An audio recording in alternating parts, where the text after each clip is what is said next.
नमस्कार, मैं हूं आपके साथ पयोधी शशि और आप देख रहे हैं किसी भी खबर के संपूर्ण विश्लेषण करने वाला शो लाई डिटेक्टर टेस्ट, जिसमें आज हम बात करेंगे अमेरिका के उस ट्रंप कार्ड की जो ईरान के खिलाफ तैयार किया जा रहा है। ट्रंप की अगुवाई में अमेरिका ईरान की घेराबंदी करने में जुट गया है और अब अमेरिका ने ईरान के खिलाफ सिकंदर वाला प्लान बनाया है, जिससे मिडिल ईस्ट में भारी तबाही मच सकती है। ईरान के खिलाफ अमेरिका के सिकंदर प्लान का सच।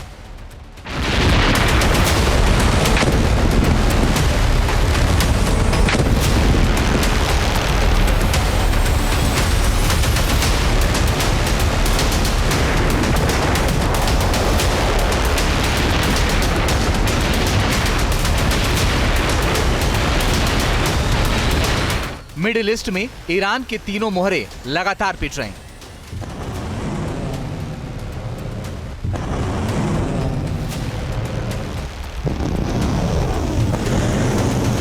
एक एक करके तीनों मोहरों को जमींदोज कर रहा है इजराइल।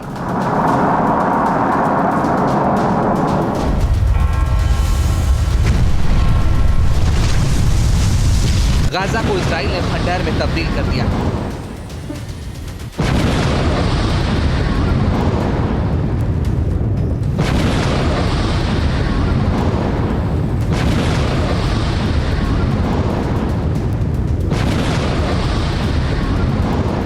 गाजा में आईडीएफ ने हमास को नेस्तनाबूद कर दिया है।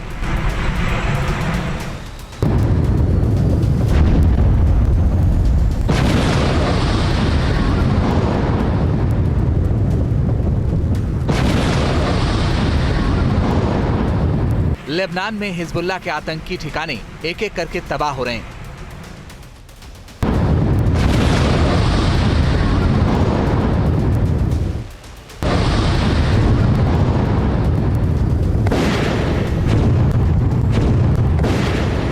बेरूत के उपनगर दहिया में आईडीएफ ने इतनी बमबारी की जिससे हिजबुल्लाह की सुरंगें तबाह हो गईं।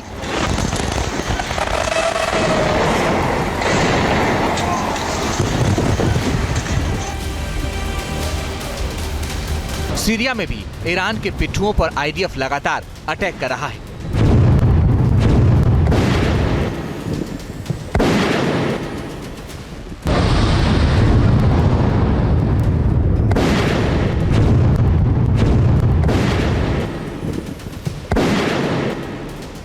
इजराइल का अटैक पिछले कुछ दिनों में काफी तेज हुआ है, खासकर जब से अमेरिका में ट्रंप चुनाव जीते हैं, क्योंकि जानकार बता रहे हैं कि ट्रंप की अगुवाई वाली सरकार बाइडेन से ज्यादा प्रो इजराइल है। मतलब कि इजराइल को पहले से कहीं ज्यादा सपोर्ट मिलेगा। ट्रंप की जो टीम बन रही है उसको देखकर ऐसा लग रहा है कि मिडिल ईस्ट में अमेरिका अपना कंट्रोल पहले से ज्यादा करने की कोशिश करेगा और ईरान पर नकेल लगाने की कोशिश करेगा, जो ट्रंप की नई टीम में भी दिखाई दे रहा है। अमेरिकी राष्ट्रपति चुनाव में जीत के बाद ट्रंप की जो टीम बन रही है उसमें ज्यादातर इजराइल की नीतियों के समर्थक ही लोग हैं। इनमें से तमाम लोगों को इजराइल भारी भरकम चंदा भी देता है और उसमें से एक हैं बिल्डर स्टीवन विटकॉफ। इन्हें डोनाल्ड ट्रंप ने मिडिल ईस्ट का प्रभारी बनाया है।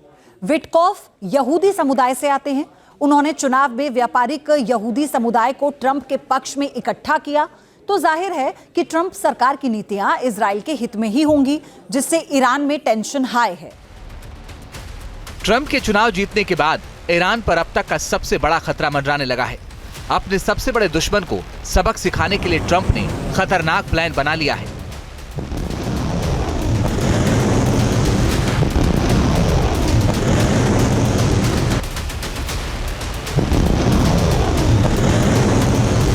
अमेरिका के नवनिर्वाचित राष्ट्रपति डोनाल्ड ट्रंप की बाइडेन से मुलाकात के बाद ही क्लियर हो गया है कि ईरान के खिलाफ कुछ बड़ा प्लान बन रहा है, क्योंकि बाइडेन प्रशासन से ट्रंप ने मिडिल ईस्ट के हालात के बारे में जानकारी ली।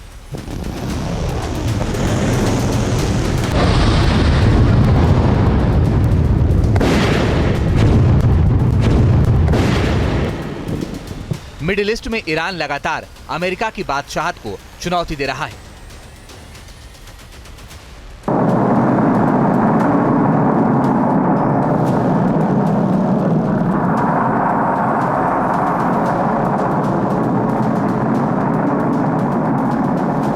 बाइडेन प्रशासन की ओर से ट्रंप को बताया गया कि ईरान सबसे बड़ा तात्कालिक खतरा है।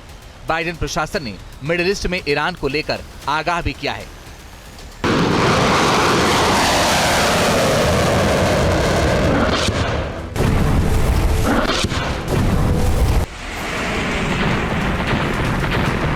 क्योंकि ईरान किसी भी कीमत पर परमाणु संपन्न देश बनना चाहता है, जिसके लिए वो लगातार तैयारियां भी कर रहा है। लेकिन अब ट्रंप की मंशा क्लियर है, किसी भी कीमत पर मिडिल ईस्ट में ईरान के बढ़ते वर्चस्व को जमींदोज करना। इसके लिए उन्होंने बाकायदा प्लान भी बनाया है।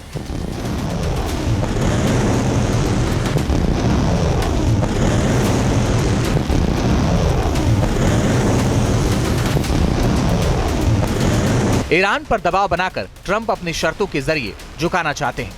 ईरान में बगावत भड़काना, ईरान में सत्ता परिवर्तन कर कठपुतली सरकार बनाना, ईरान के न्यूक्लियर ठिकाने तबाह करना, ईरान के प्रॉक्सी संगठनों को खत्म करना, ईरान को आर्थिक रूप से कमजोर करना। डोनाल्ड ट्रंप के खिलाफ फिलहाल ईरान पर हमले करना बेहद मुश्किल है, क्योंकि गाजा युद्ध की वजह से अरब कंट्री में अमेरिका के खिलाफ काफी गुस्सा है। इसलिए माना जा रहा है कि ट्रंप फिलहाल सीधी जंग से बचने के उपायों पर काम करना चाहते हैं। यही वजह है कि डोनाल्ड ट्रंप ने न्यूक्लियर ठिकानों पर हमले की जगह ईरान को अपनी कड़ी शर्तों के जरिए झुकाने का रोड मैप तैयार करने का काम शुरू कर दिया है। ट्रंप ने इस काम का जिम्मा अपने विश्वसनीय और सबसे करीबी एलन मस्क को सौंपा है। ट्रंप ने जिम्मेदारी दी और एलन मस्क काम पर लग गए। न्यूयॉर्क टाइम्स की रिपोर्ट में दावा किया गया कि एलन मस्क और यूनाइटेड नेशन में ईरानी राजदूत आमिर सईद की मुलाकात हुई है। ईरानी राजदूत और मस्क की सीक्रेट मीटिंग न्यूयॉर्क में हुई। दोनों ने करीब 1 घंटे तक बातचीत की। दोनों के बीच ईरान और अमेरिका के बीच तनाव कम करने पर चर्चा हुई। राजदूत ने ईरान पर लगे प्रतिबंध खत्म करने के लिए कहा। दावा है कि मीटिंग के दौरान मस्क ने क्लियर कर दिया कि अमेरिका ईरान को न्यूक्लियर हथियार नहीं बनाने देगा। ट्रंप की शर्तें नहीं मानने पर ईरान पर आर्थिक प्रतिबंध और कड़े किए जाएंगे। दरअसल ट्रंप सलाहकारों का मानना है कि ईरान की स्थिति उनके पिछले कार्यकाल से काफी बदल चुकी है, जिसकी एक वजह उसके प्रॉक्सी संगठन है, जिसमें हिजबुल्लाह, हूती और हमास जैसे संगठन हैं। इन प्रॉक्सी संगठन का ईरान खुलकर इस्तेमाल कर रहा है। ऐसे में ट्रंप की कोशिश ईरानी प्रॉक्सी को भी जल्द से जल्द खत्म करने की है। माना जा रहा है कि यह संदेश बेंजामिन नेतन्याहू तक भी पहुंच चुका है। उन्होंने ईरान के टॉप प्रॉक्सी हिजबुल्लाह के संपूर्ण सर्वनाश का मिशन शुरू कर दिया है। इसी कड़ी में आईडीएफ ने सीरिया पर भीषण बमबारी की है। आईडीएफ के टारगेट पर हिजबुल्लाह के हथियार डिपो और सीरिया से लेबनान आने वाला नया हथियार रूट है।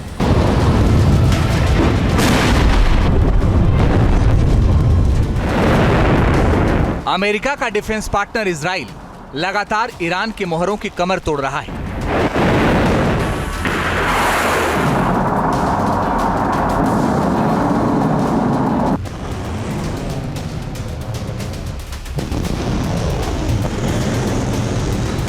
इजराइल ने ईरान के पिट्ठुओं की हालत इस तरह खराब कर दी है कि वो सांसें तक नहीं ले पा रहा है।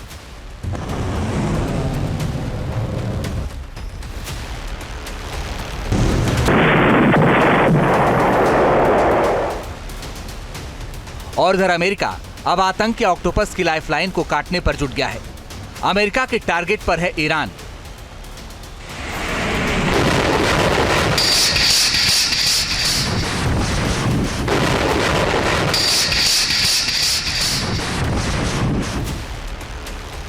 अगर आपको हथियार खरीदना है तो उसके लिए पैसा चाहिए। अगर आपको कोई भी जरूरी सामान खरीदना है तो इसके लिए भी पैसा चाहिए। लिहाजा अगर कोई भी मुल्क दुनिया की महाशक्ति बनना चाहता है तो सबसे पहले उसे आर्थिक महाशक्ति बनने की राह पर चलना पड़ेगा। और अगर किसी देश की कमर तोड़नी है तो उसे सामरिक चोट से पहले आर्थिक चोट दो। अमेरिका भी ईरान के लिए यही रणनीति बना रहा है। ट्रंप का प्लान है ईरान को आर्थिक रूप से कमजोर करना। 20 जनवरी को डोनाल्ड ट्रंप अमेरिका के राष्ट्रपति पद की शपथ लेंगे, लेकिन उससे पहले ही ट्रंप ने क्लियर कर दिया है कि वो ईरान को दिवालिया बना देंगे। ट्रंप का प्लान है कि ईरान पर इतना आर्थिक प्रतिबंध लगा दो कि ईरान की सांसें उखड़ने लगें। ईरान में खामेनेई के खिलाफ बगावत के सुर उठने लगे। जब ईरान की जनता रोटी कपड़ा के लिए सड़कों पर होगी तो ईरान में तख्ता पलट किया जा सकता है। ईरान को आर्थिक रूप से कमजोर करने के लिए ट्रंप ने प्लान भी बना लिया है। ईरान की पूरी इकोनॉमी कच्चे तेल पर डिपेंड है और ट्रंप आने वाले दिनों में तेल वाला ही खेल खेलना चाहते हैं। ईरान दुनिया में तेल का 7वां सबसे बड़ा उत्पादक देश है। उत्पादन का करीब आधा तेल निर्यात करता है ईरान। मौजूदा वक्त में ईरान रोजाना करीब 1.5 मिलियन बैरल तेल एक्सपोर्ट करता है। मतलब कि ईरान की पूरी अर्थव्यवस्था तेल पर ही निर्भर है। और जो रिपोर्ट सामने आ रही है उसके मुताबिक ट्रंप ईरान के इसी आर्थिक स्रोत पर चोट पहुंचाना चाहते हैं।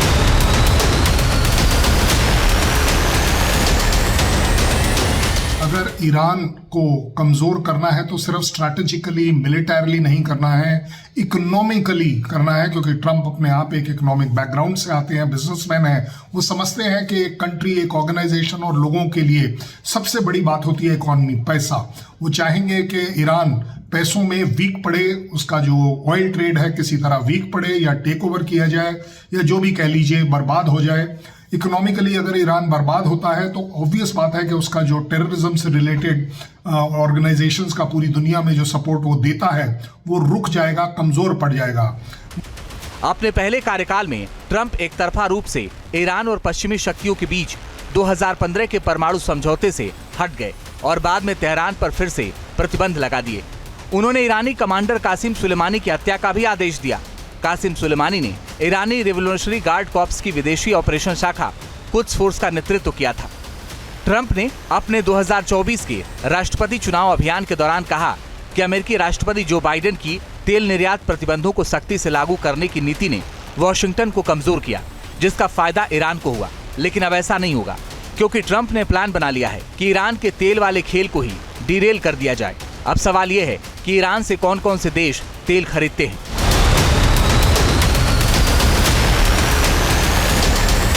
ईरान की पूरी अर्थव्यवस्था कच्चे तेल पर निर्भर है। तेल बेचकर ही ईरान मिडिल ईस्ट में अपनी शक्ति दुनिया को दिखाता है। एक रिपोर्ट के मुताबिक ईरान करीब 17 देशों को तेल एक्सपोर्ट करता है। जिसमें किन देशों को तेल बेचता है ईरान, चलिए आपको बताते हैं।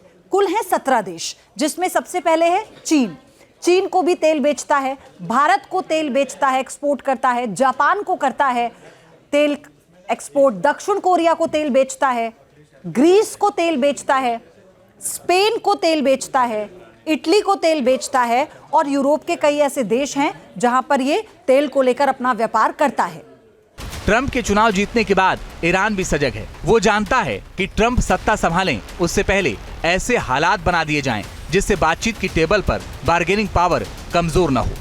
ट्रंप किसी भी कीमत पर नहीं चाहते कि ईरान न्यूक्लियर पावर बने।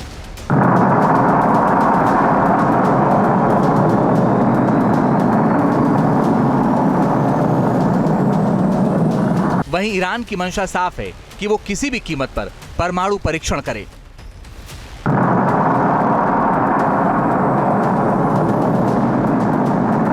जिससे जब बातचीत की नौबत आए, परमाणु परीक्षण को लेकर बात हो, तब वो परमाणु संपन्न देश बन जाए, जिससे मुद्दा ही खत्म हो जाए और मिडिल ईस्ट में जो खबरें आ रही हैं वो डरा रही हैं। सवाल यही है कि क्या ईरान ने कर लिया है परमाणु परीक्षण?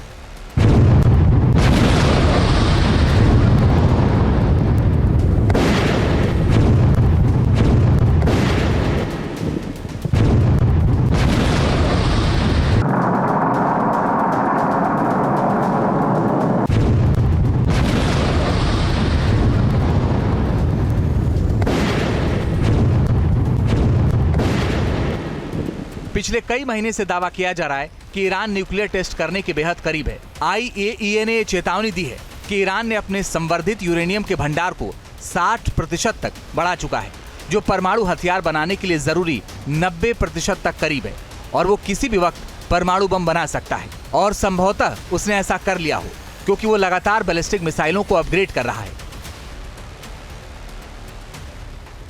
दावा यही किया जा रहा है कि ईरान परमाणु बम बनाकर समझौते के टेबल पर आने की तैयारी कर रहा है। वैसे भी मिडिल ईस्ट में ईरान सबसे ताकतवर मुल्कों में से एक है और मिडिल ईस्ट में इस्लामिक मुल्कों में ईरान को सबसे ताकतवर मुल्क कहा जा सकता है और इजराइल के खिलाफ मोर्चा खोले रहता है।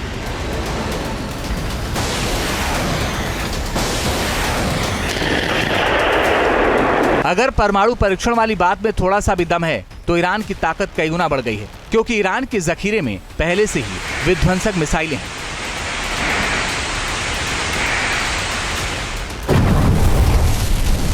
तो ईरान के जखीरे में एक से बढ़कर एक हथियार हैं। लेकिन ईरान को अपनी मिसाइल ताकत पर काफी भरोसा है। इसके दम पर वो मिडिल ईस्ट का बेताज बादशाह बनना चाहता है और मुस्लिम ब्रदरहुड का अगुवा भी बनना चाहता है। ईरान के पास कौन कौन सी मिसाइल है उसे भी आप देख लीजिए। चलिए एक बार बताते हैं आपको ईरान की मिसाइल ताकत क्या है। तो सबसे पहले शहाब 3, इसकी रेंज क्या है? 2000 किलोमीटर इसकी रेंज बताई गई है। इसकी जो स्पीड है वो है 8643 किलोमीटर प्रति घंटा और इसका पेलोड कितना है? 1200 किलोग्राम का इसका पेलोड है। चलिए आगे कद्र की हम बात करते हैं। इस मिसाइल की रेंज है 1950 किलोमीटर। इसकी स्पीड क्या है? इसकी स्पीड है 9000 किलोमीटर प्रति घंटा और इसका जो पेलोड है वो है 650 से लेकर 1000 किलोग्राम तक। आगे बढ़ते हैं। अब हम बात करेंगे खैबर की। इसकी रेंज क्या है? 1450 किलोमीटर। स्पीड क्या है इसकी? 5000 किलोमीटर प्रति घंटा इसकी स्पीड है। अब आगे बढ़ते हैं, अगली मिसाइल की हम बात करेंगे फतह 2। हाइपरसोनिक क्रूज मिसाइल है। रेंज है 1450 किलोमीटर। स्पीड क्या है? 6000 किलोमीटर प्रति घंटा इसकी स्पीड बताई जा रही है। हज की बात करते हैं, हज कासिन। इसकी जो रेंज है ये है 1400 किलोमीटर। स्पीड है 6000 से 15000 किलोमीटर प्रति घंटा। इसका पेलोड कितना है? 500 किलोग्राम इसका पेलोड है। जाहिर है जिस तरह से हालात बन रहे हैं उसे एक बात तो क्लियर है कि 20 जनवरी 2025 के बाद अमेरिका में तो काफी कुछ बदलेगा ही। मिडिल ईस्ट में भी बड़े बदलाव के संकेत मिल रहे हैं। सवाल यही है कि क्या जो काम बाइडेन नहीं कर पाए वो डोनाल्ड ट्रंप करके दिखाएंगे, ईरान को घुटने के बल लाएंगे। Team news nation.